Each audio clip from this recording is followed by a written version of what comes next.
ঈদে কি বাড়ি আসবি না? ঈদে বাড়ি আসবো কিনা বলতে পারছি না বাবা। তোমার অ্যাকাউন্টে টাকা পাঠিয়ে দিয়েছি। বাবা, আমার প্রমোশন হয়েছে, স্যালারিও বেড়েছে, পুরো 1 লাখ। আলহামদুলিল্লাহ। বাবা, একটু লাইনে থাকো। বাবা, তুমি তো বলেছিলে পিতৃঋণ কখনো শোধ হয় না। তুমি 26 বছরে আমার পিছনে যত টাকা খরচ করেছো, তুমি কি জানো আগামী 5 বছরে সেই টাকা তোমায় ফিরিয়ে দিতে পারবো? আমার এখন স্যালারি মাসে 1 লক্ষ টাকা বাবা। ও, এই কথা। তাহলে শোন, তোকে একটা গল্প বলি। বলো বাবা। তোর বয়স যখন 4, তখন আমার বেতন 3,000 টাকা।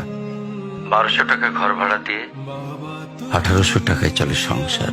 আমি আমার সাধ্যমতো সারা জীবন চেষ্টা করেছি তোর মাকে সুখী করতে, প্রতি ঈদে কোরবানি দিতে। তোকে যেবার প্রথম স্কুলে ভর্তি করালাম, সেবারই প্রথম আমরা আমাদের কোরবানি দিতে পারিনি।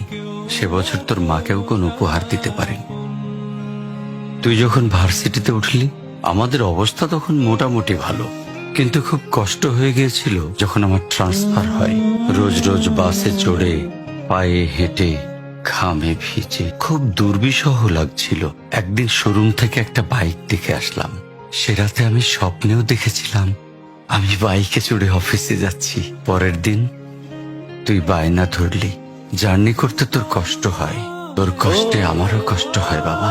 আমি বাইকটা তোকে কিনে দিয়েছিলাম। তুই এখন লাখ টাকা বেতন পাচ্ছিস, কিন্তু মনে করে দেখ, অন্য মাইনে দিয়ে ব্র্যান্ড নিউ মোবাইলে হেডফোন কানে লাগিয়ে সারা রাত গান শুনেছিস, পিকনিক করেছিস, ট্যুর করেছিস। তোর প্রতিটা দিন ছিল স্বপ্নের মতন। আর তোর টাকা নিয়ে আমি এখন হার্টের বাইপাস করাই, ডায়াবেটিক মাপাই। জানিস বাবা, ওর মাছ খাওয়া নিষেধ, মাংস খাওয়া নিষেধ। কি করে এত টাকা খরচ করি বল? তোর টাকা নিয়ে তাই আমি কল্পনার হাট বসাই। আমি বাইক চালিয়ে সারা শহর ঘুরে বেড়াই, বন্ধুদের নিয়ে সিনেমা দেখতে যাই। তোর মার হাত ধরে চাঁদনি পশরের সেন্ট মার্টিনের বালুচরে হেঁটে বেড়াই। চুপ করো বাবা প্লিজ।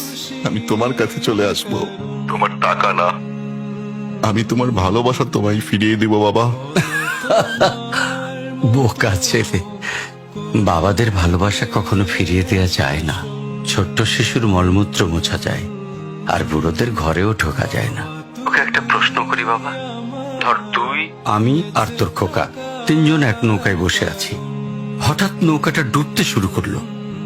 যে কোনো একজনকে তুই বাঁচাতে পারবি, কাকে বাঁচাবি? থাক, উত্তর দিতে হবে না। ছেলেরা বাবা হয়, বাবারা কখনো ছেলে হতে পারে না। পৃথিবীতে সবচেয়ে ভারী জিনিস কি জানিস?